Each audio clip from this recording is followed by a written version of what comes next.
Um, Thank you for joining us wherever you are in the world. It is evening here in the United States. I am China Shelton. I'm ACOR's Assistant Director in the U.S. office, and I am here to introduce Dr. Vladimir Hamed-Troyansky, who is a historian of global migration and forced displacement and an assistant professor of global studies at the University of California, Santa Barbara. In addition to Empire of Refugees, North Caucasian Muslims and the Late Ottoman State, which he is here to talk to us about today, published by Stanford University Press 2024. He has also written articles that have appeared in Past and Present, Comparative Studies in Society and History, the International Journal of Middle East Studies, Slavic Review, and Critica. He received his PhD from Stanford University, and during his graduate studies, ACOR awarded him a Pierre and Patricia Buckeye Fellowship back in 2013-2014. He used that to examine court records from SALT and Amman areas and looking at insights into the social and economic life of refugees in Ottoman Transjordan. And he has also been a postdoctoral fellow at Columbia University. So with that, I will turn it over to him, and we will hear more about his exciting new book. Thank you. Thank you very much. Good afternoon, everyone, and good evening and good morning, depending on when you're watching. It's a pleasure and honor to be giving this talk. I love ACOR. Many thanks to Dr. Piers Paul Kriesman for inviting me, and to China Shelton, and thank you so much for such a generous introduction, and to Shatha Abu Abali for making this happen. ACOR has a special place in my heart. I was there in 2014 as a Buckeye Fellow. My archival fieldwork started in Amman, and then I traveled to different Circassian and Chechen towns, to Zarqa, to Swale, Naur, Wadi Sir. I interviewed people, and I found the kinds of sources that I didn't expect to find that are really amazing in Middle Eastern history, and I'll talk about them later. And they made my doctoral dissertation and now my book possible. So in this talk, you will see the unbelievable impact that a 2-month stay at ACOR has had on my work. I haven't been to Jordan since, and I really hope to return soon. I will now share my slideshow.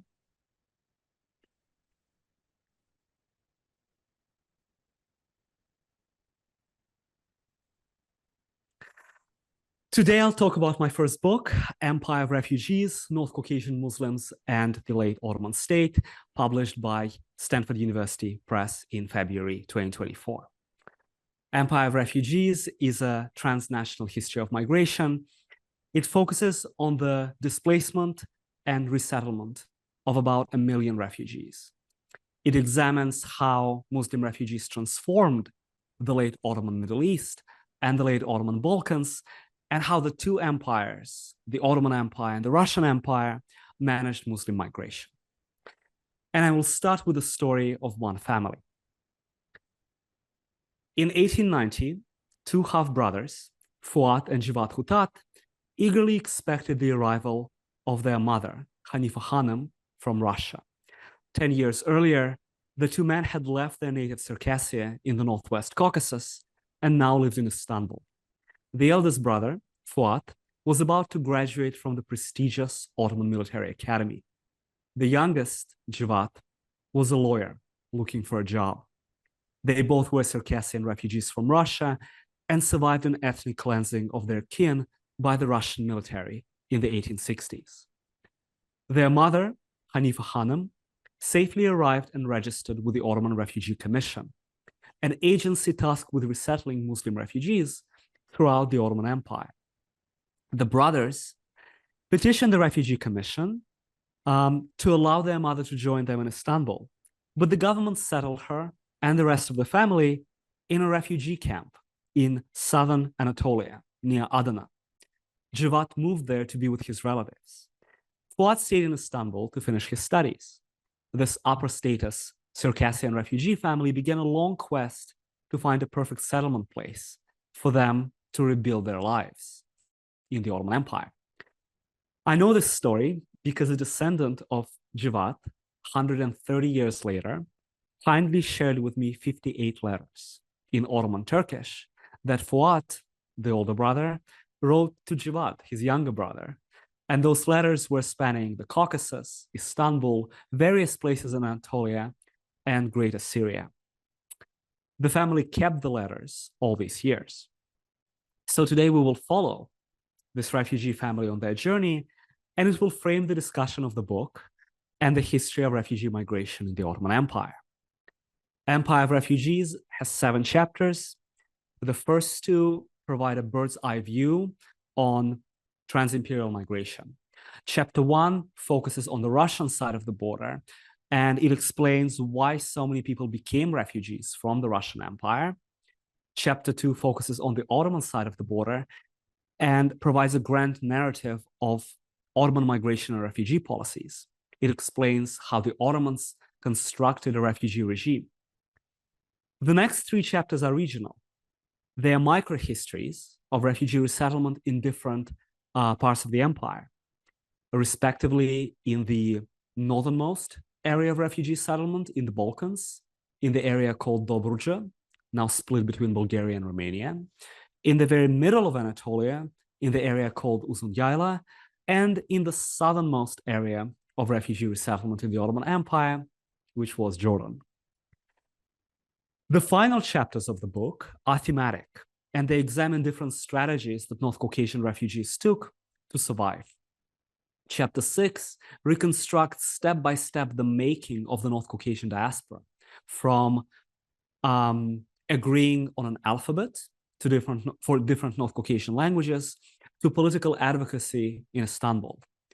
Chapter 7 brings the book full circle by looking at those refugees that decided not to stay in the Middle East and tried to return to the Caucasus in Russia.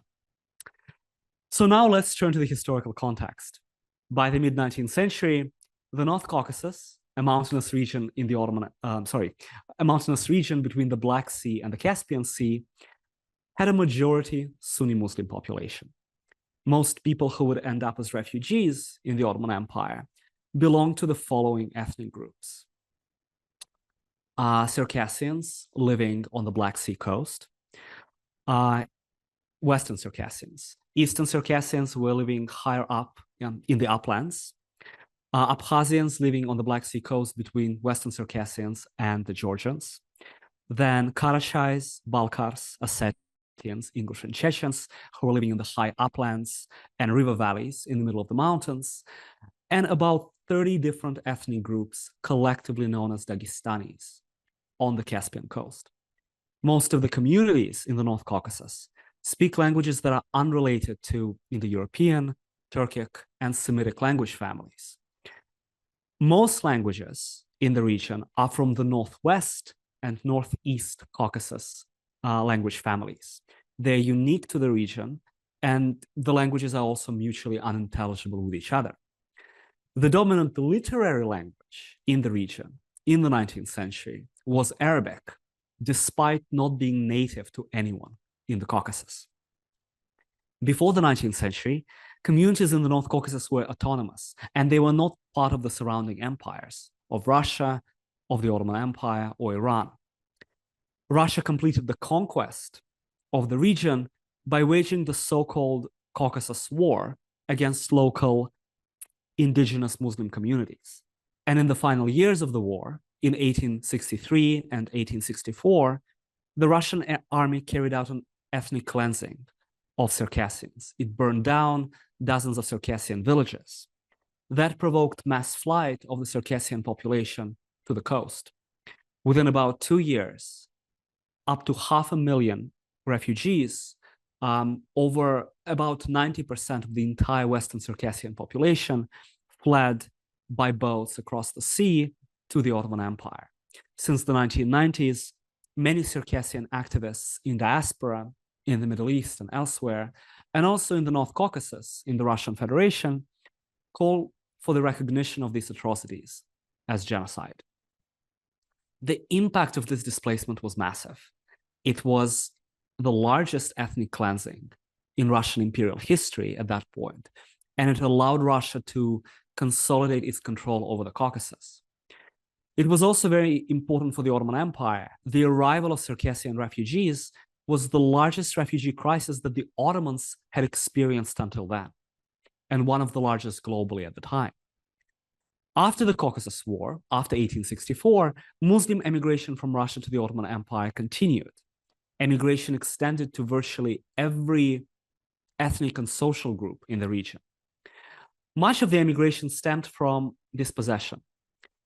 As Russia passed new land reforms, many Muslims lost their lands and were often forcibly resettled, usually resettled from the uplands in the lowlands surrounded by Cossack communities. And this internal displacement then bred emigration to the Ottoman Empire. Many families, like the Khutats, fled because they were pushed out by the new laws, which privileged Russian settlers and shrank indigenous cultural and political institutions. Many Muslims emigrated because they perceived emigration to be their religious obligation. Overall, over 1 million Muslims fled the North Caucasus to the Ottoman Empire as refugees, and the death toll was massive. Many overcrowded boats sank when crossing the Black Sea, and then many survivors died of epidemics and of hunger in Ottoman ports. So less than 1 million survived and lived to be resettled in the Ottoman Empire. Now back to the Khutats. In the early 1890s, the Khutats found themselves dispersed in the Ottoman Empire. Fuat was in Istanbul, his mother, sister, and brother in a refugee camp near Adana, and their relatives in the Caucasus and in Konya. The marshes near Adana were a breeding ground for mosquitoes, and thousands of refugees had died in those settlements. The Khutats petitioned the government, begging to move their family somewhere else, anywhere safe. Their dream was to find an empty place where they could establish a Circassian village and invite all their kin and friends to live together again. That was a dream for many refugees. In 1892, the family managed to escape the deadly marshes, and they moved up into the mountains, to the mountain valley of Uzun Yayla, which means the long plateau in Turkish. There, in the 1860s, about 40,000 North Caucasian refugees set up over 70 villages. Even today, in the North Caucasian diaspora, this place is known as Küçük Kafkasya, or the Little Caucasus in Turkish, because the Caucasus was culturally reconstructed in the middle of Anatolia. The Khutats were excited to be there. In the meantime, Fuat finished his studies and entered a career in the Ottoman military. He was sent to the headquarters of the 4th Ottoman Army in Erzincan, close to the Russian border. He would visit his family in their new home in Uzun Yayla, and he would write letters to Jivat. In his letters, he sent detailed homeschooling curricula for the Khutat children, instructing them to be good Ottoman children and study Ottoman Turkish because that was the future, but also to follow Circassian customs. For example, boys were supposed to practice horse riding. His brother, Javad, stayed with the family. He put aside his dreams of being a lawyer, and he was trying to hold the family together. Now let's have a look at what Ottoman refugee resettlement looked like. The Ottoman government resettled North Caucasian refugees in virtually every province of the empire. North Caucasians settled in what today are 14 nation states. Most refugees evacuated from the Ottoman Balkans after the Russo-Ottoman War of 1877-78. So by 1914, that's what the geography of resettlement looked like. There were over 1,100 refugee villages scattered from Eastern Thrace all the way to Kurdistan. I'm now going to switch from this map to a screenshot from my digital database. This map contains the locations and demographic makeup of the villages. And this data is based on my archival research and on the work of North Caucasian activists in the Middle East who generously shared their work with me or who made their data publicly available. Almost all of these villages were new. They were established in half a century before World War I. The map is color-coded for different ethnic groups. Today, the North Caucasian diaspora counts about 2 to 3 million people in Turkey. It's the second largest ethnic minority after the Kurds. Up to 100,000 in Syria, up to 50,000 in Jordan, at least 10,000 in Iraq, and there are also smaller communities elsewhere. At this point, very few North Caucasians in the Middle East speak their ancestral languages, Circassian or Chechen or Ossetian. Most speak Arabic or Turkish as their first language. Nevertheless, there are young people, their children, who would speak fluent Circassian or Chechen, especially in the areas of compact resettlement that you can see on this map, especially in rural areas that are far away from big cities. So overall, over 140 years later, the preservation of heritage is actually remarkable. So I would like to do a shout out to the incredible Jordanian Circassian artist, Zaina Said, who produced this gorgeous image, which became the book cover. Zaina Said is a collage artist, and her art incorporates many images drawing on Circassian and Middle Eastern culture. So please check out her work. There's the Instagram link on this slide. The central argument in the book is that between 1860 and World War I, the Ottoman government established a refugee regime for incoming Muslims. What is a refugee regime? A refugee regime is a set of principles, norms, and procedures governing the acceptance and resettlement of refugees. When we talk about refugee regimes, we usually think about the 20th century. We think about the contemporary international refugee regime established after World War II with the United Nations, with the UNHCR, the United Nations High Commission for Refugees. We think about the 1951 Refugee Convention that anchors the contemporary international refugee regime. Some historians recently showed that in the interwar era, the League of Nations inaugurated what can be described as the first international refugee regime. This book shows that already in the late 19th century, a Muslim country, the Ottoman Empire, was offering a package of refugee protections that was remarkably similar to what we expect from a system of refugee protections today. The legislative basis of this refugee regime rested on two laws, the Immigration Law of 1857 and the Land Code of 1858. The Immigration Law of 1857 allowed immigration in the Ottoman Empire to everyone, irrespective of their religion. It was a fairly liberal legislation. The Ottomans wanted European farmers to immigrate and to bring their capital, to establish homesteads, and to become productive taxpayers. In this sense, the Ottoman Empire hoped to compete with the United States and Canada and other countries for European immigrants. The immigration law guaranteed free land and temporary benefits, for example, exemptions from taxation and military service. The Land Code of 1858 standardized land tenure and land ownership throughout the empire. The government wanted to make Ottoman land practices legible to foreign investors. It also wanted to centralize state control over much of agricultural land. To this day, national land laws in many countries, to a certain extent Jordan and Syria and Israel and Bulgaria, directly descend from that legislation. And that legislation was favorable to immigrants. It allowed the government to confiscate from local populations the land that was not registered and that was not paid tax on. The government would give this land to refugees in the hope that one day they would pay tax. To handle the arrival of hundreds of thousands of refugees from Russia, the Ottoman government founded the Ottoman Refugee Commission in 1860. This organization then took this legislation that was meant for immigrants, and it would build on it to construct a refugee regime. Refugees escaping the Caucasus had very different needs than the immigrants that the Ottoman government envisioned. Refugees were escaping an ethnic cleansing. They arrived with nothing.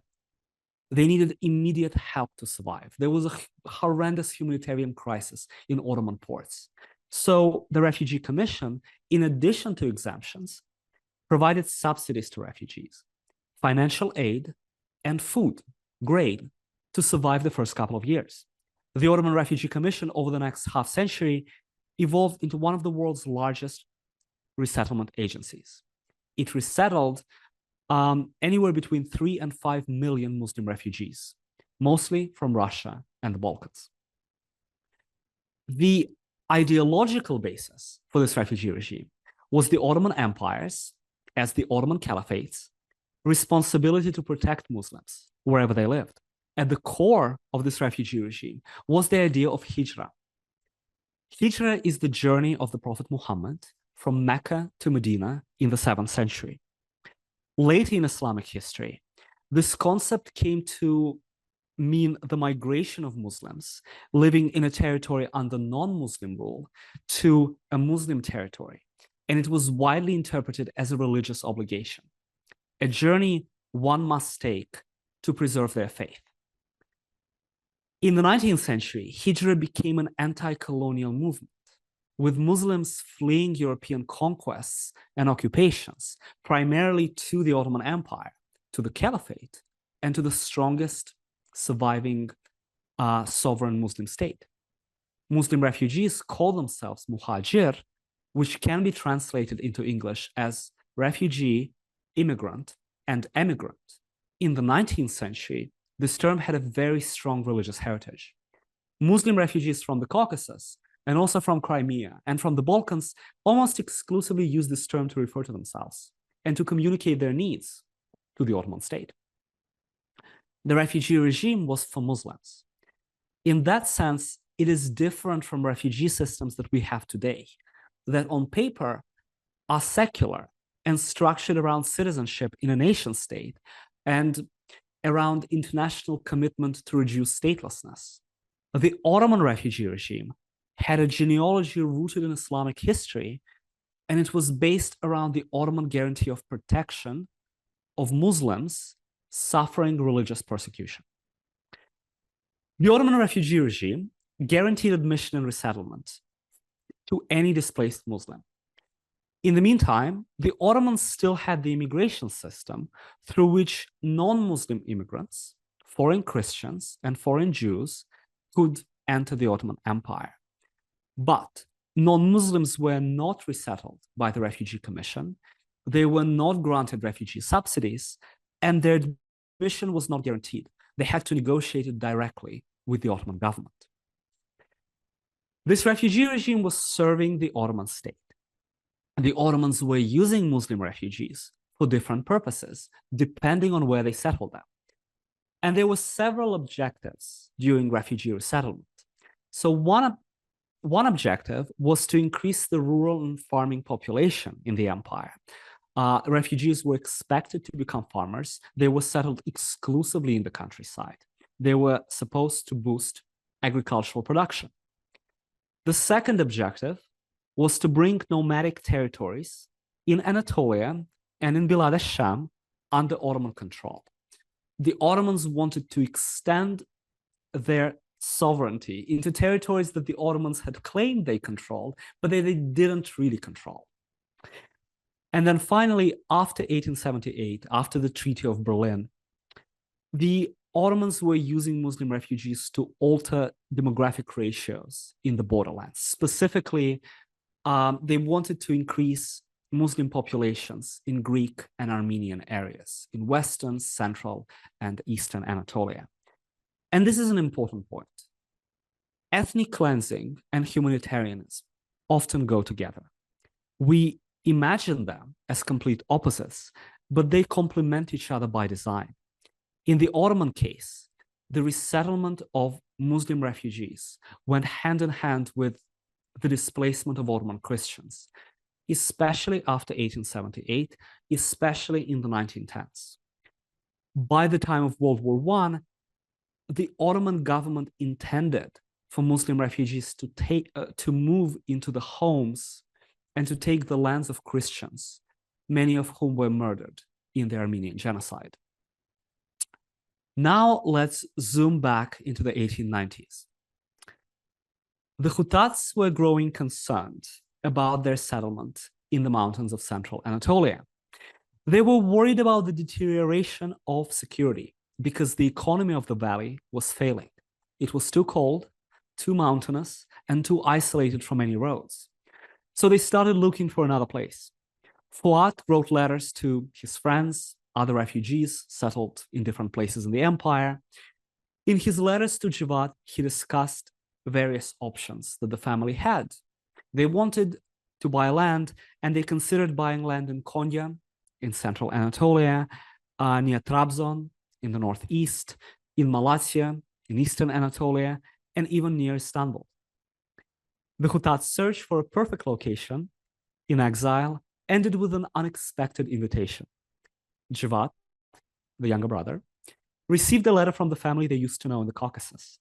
This family were now refugees in a small Circassian village, hours away to the east of Jerusalem. That refugee village was Amman. Fuad was not keen on the idea of his family relocating to the edge of the Syrian desert, but Javad insisted on giving Amman a chance. Javad went to check it out in 1896. He liked it so much that he telegraphed Fuad for a money order, and then he immediately invested that money in buying land near Amman. So the family was now tied to that investment. They moved from central Anatolia by boat to Beirut, and then by land via Damascus to Amman. Javad finally found a career. He became a farmer, but also a real estate entrepreneur. His business strategy was simple. He would grow wheat, he would sell grain to Jordanian merchants, and he would reinvest capital into more real estate.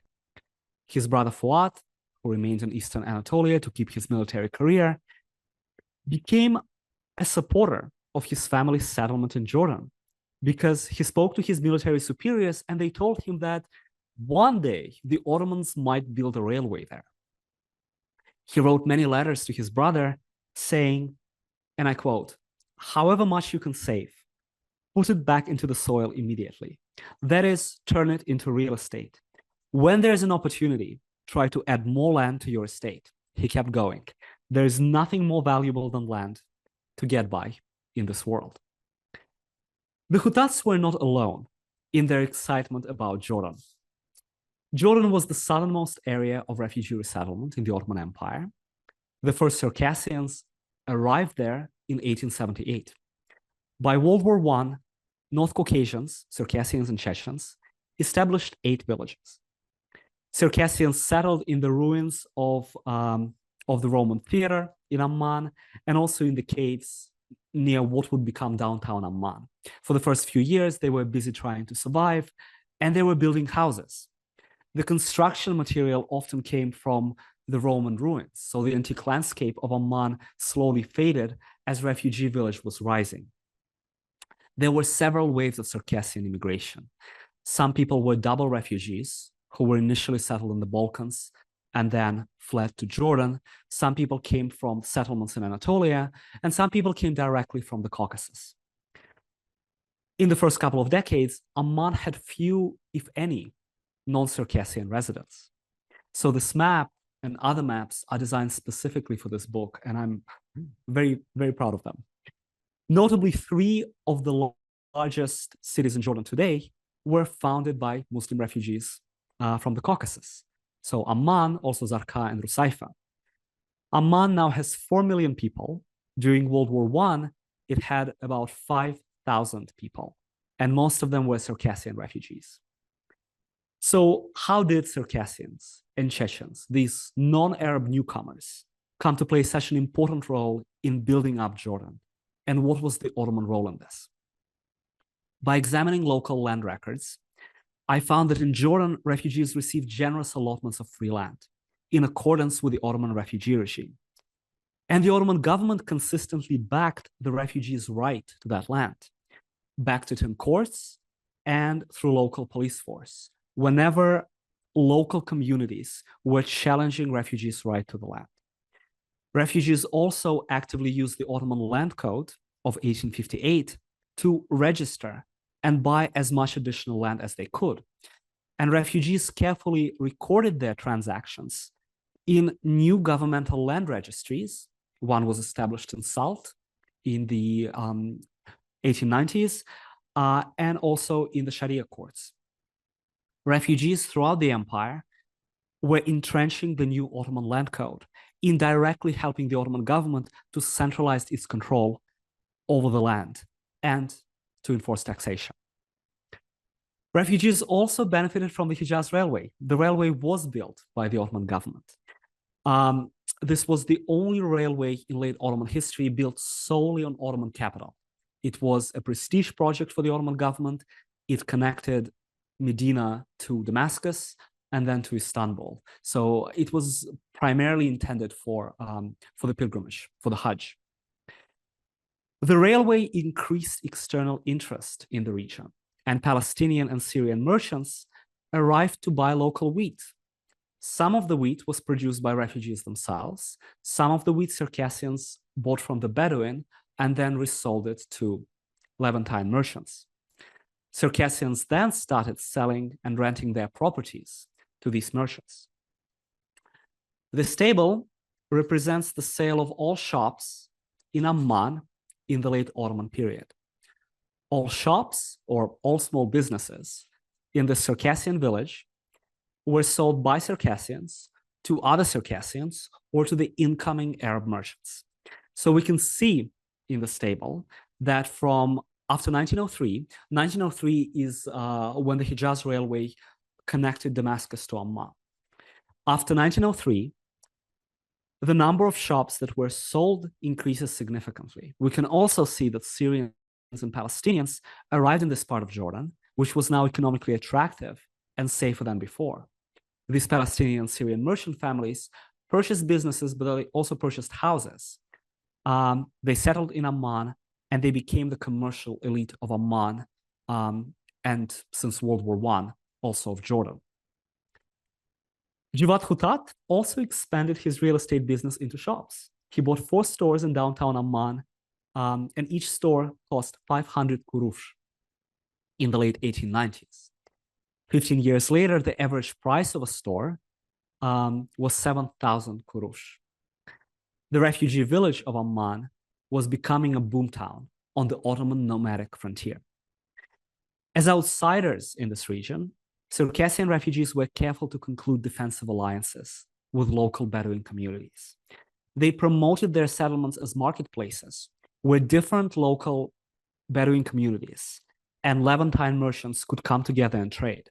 And as a result, within 2 generations, the refugee village of Amman became a nomadic marketplace. After World War I, Amman was politically and economically attractive enough to be chosen as a capital city. It wasn't the biggest city in Jordan, not at all, but it was centrally situated. It had access to the strategic railway. It also had a Circassian refugee population that was ready and willing to make alliances and was willing to offer its military services at a critical time when new borders and new alliances were drawn in the post-Ottoman Middle East. Over the 20th century, Amman became a quintessential refugee city. It expanded through successive rounds of displacement and through arrivals of new refugees. So after Circassian refugees, there were Armenian survivors of the genocide that arrived in the 1920s. Then, of course, Palestinian refugees of 1948 and 1963. Then Iraqi refugees after the US invasion of Iraq. And now, to this day, Syrian refugees. Amman's DNA, everything about its demographics, physical setup, and political economy is that of a refugee city. So now I would like to say a few words about my sources. This book is based on research in Ottoman Turkish, Arabic, and Russian in over 20 archives in 10 countries. This history of migration operates on 2 levels. It is a study of Ottoman and Russian migration policies, and I was reconstructing piece by piece how legislation evolved and ultimately how migration policies propped up imperial governance, both in the Ottoman Empire and in the Tsarist Caucasus. And for that, I used many state records. I used police protocols in Russian from the Caucasus. I used government correspondence in Ottoman Turkish, including documents of the Ottoman Refugee Commission that only became available in the last 10 years in Istanbul. I used Sharia court records in Arabic in Amman. They're preserved at the University of Amman. I was using tax registers in Bulgaria and Romania. And I was also using land records. I was fortunate to get access to Ottoman land records for the entire Amman region. I was only allowed to copy these records by hand in pencil. I was not allowed to bring a laptop or a computer or a phone. And I was sitting in a government office, a part of the Interior Ministry of Jordan, and I was taking notes. So now I have a database of all property transactions that took place in the city involving Circassian refugees.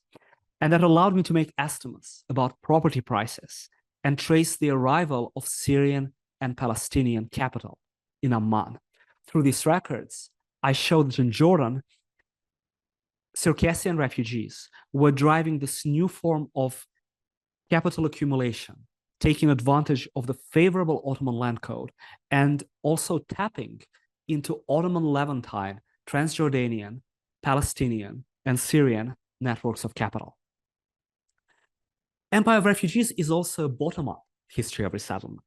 I was looking for refugee voices. It was very important for me to tell the story as much as I could of how refugees themselves experienced their displacement and how they survived it. So for many years, I've been collecting private letters that refugees wrote to each other. Private letters is a very rare type of source for the study of migration in the Ottoman Middle East.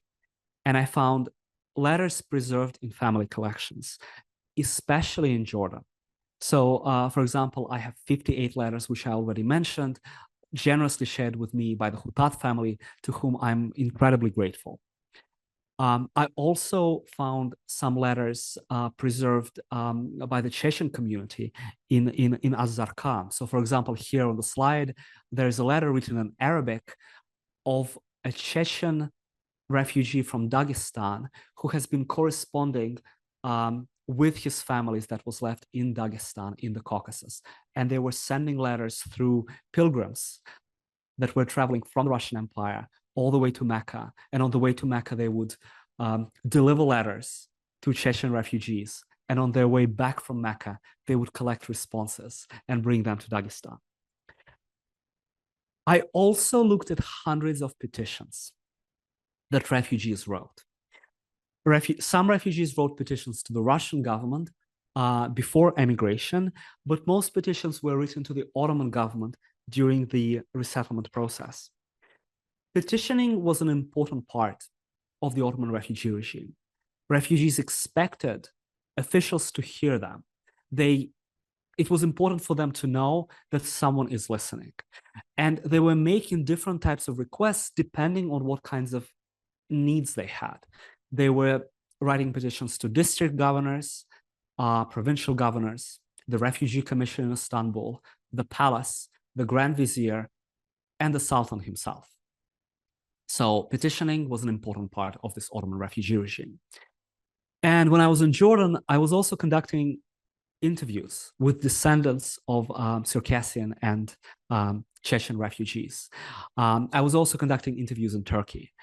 Those recollections complemented my archival research, and to a certain extent, they also guided me in the archive and helped me to frame some of my questions because of what families told me about their resettlement and how land was distributed in the Ottoman period. So to return to the political economy of refugee migration, my book shows that refugee resettlement fortified Ottoman rule in the outlying regions of the Levant and of Anatolia.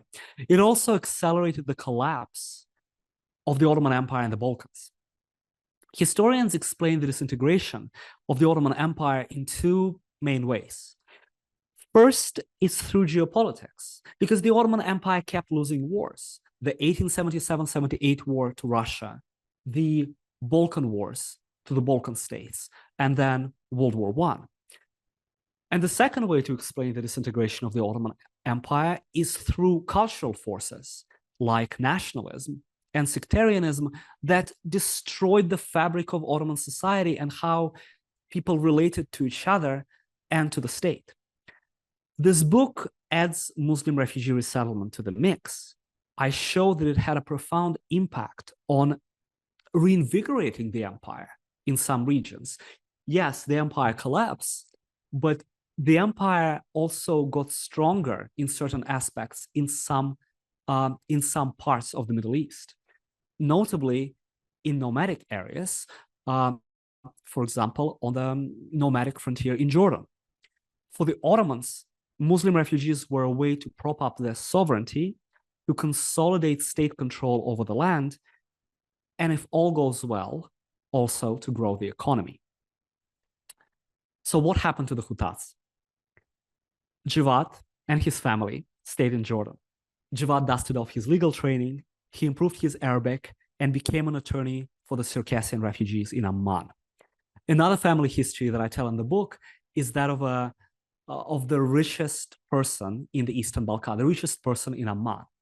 And that was a Circassian refugee woman by the name of Said Khan. So Javad Hutat was her lawyer. Fuat, his older brother, moved back to Istanbul, a city that he loved. He became superintendent of the Ottoman Military Academy. He also got married to an Armenian woman, Shafika, whom he met in Erzincan. They had 3 kids. In 1913, the Committee of Union and Progress carried out a coup, and after their installed Grand Vizier was assassinated, they unleashed a purge of the liberal opposition. Fuat was arrested and executed. According to family memories, all charges against him were false. His widow, Shafika, and their 3 children moved to Amman to be with the rest of their family during World War I. They then came back to Istanbul. All 3 children received good education and grew up as the first generation of the new Turkey. Their daughter graduated from the American American College for Girls, one of the best schools in Turkey. Their youngest son became a lawyer, like his Jordanian uncle Javad. Their oldest son became an army officer, like his late father, Fuat. Since then, the family had been split. Javad's descendants live in Amman and speak Arabic. Fuat's descendants, many of them, live in Istanbul and speak Turkish. After the fall of the Soviet Union, some of Javad's descendants traveled to the Caucasus. And by using Fuat's 100-year-old notes and genealogical tree, they found a village where they were from and even met some of their family there. We now have to say goodbye to the Hutats here. I want to conclude this talk by elaborating on a couple of contributions that this book makes and broader implications of my research. The Ottoman refugee regime offers us a new way to think about the history of global refugee migration and resettlement. It was a system set up in response to European colonialism, and it was based on a distinct genealogy rooted in Islamic history. The terminology of hijra and muhajir have a lot to offer in how we conceptualize a refugee and how we think about the boundaries between refugee, immigrant, and emigrant, and also settler. The vocabulary of hijra and muhajir is also salient today. Throughout the 20th century and the early 21st century, these words are meaningful in many parts of the Muslim world because of their rich cultural and religious heritage. And I'm currently working on a new book, which is a global history of hijra, or Muslim refugee migration, not only in the Middle East and the Caucasus, but also in the Balkans and Central Asia and South Asia. The Ottoman refugee regime also endured in many forms. When the empire ended, Ottoman legislation and infrastructure and know-how in moving people around were inherited by new nation states in the Middle East. And these new nation states build their migration systems on those foundations. For example, in the interwar period, Syria, Lebanon, and Iraq were resettling Kurdish, Armenian, and Assyrian refugees in the 1920s and 1930s. And they were using the the rural model of refugee resettlement. So that model, like it comes from the Ottoman refugee regime. And it's a very different way of resettling refugees than what was practiced in the Atlantic context, which was an urban model of resettlement. Second, Amman was founded as a refugee village, and that is important. It can be seen as an ultimate success story of refugee resettlement in the Ottoman Empire. What is critical here is that many things came together for the rise of Amman. It was Circassian refugee labor. It was Levantine mercantile capital, meaning Transjordanian capital from south, Palestinian capital from Nablus and Jerusalem, and Syrian capital from Damascus. And it was also Bedouin land and their trade with Circassians and also with Levantine merchants. So this is this triple lineage of the city that is the foundation of Amman, and in many ways the foundation of modern Jordan. The story ultimately of cooperation and economic entrepreneurship is worth celebrating. And also the Ottomans played a role here. The Hijaz Railway was critical to the rise of Amman. And finally, refugee migration is central to modern Middle Eastern history. The modern history of the region can be written as a history of displacement, including some of the world's largest and tragically ongoing refugee crises. What my book reveals is the origins of organized refugee resettlement in the Middle East. The Ottoman government used Muslim refugee resettlement to solidify imperial rule in many outlying areas, especially Christian areas in Anatolia and nomadic areas in Bilad al-Sham, including Jordan. The Ottoman government was also using Muslim refugee resettlement to centralize its control over agricultural land and to enforce taxation. Muslim resettlement was critical to the very nature of the late Ottoman Empire. The internal and external legitimacy of Ottoman rule and of the Ottoman Caliphate were dependent on the continued admission of Muslim refugees. The Ottoman economy and demographics were reshaped through the immigration of Muslims from Russia and then of Muslims from the Balkans. The Ottoman Empire was an empire of refugees. Thank you very much, and I'm very grateful to ACOR for facilitating this research at its very early stage. Thank you.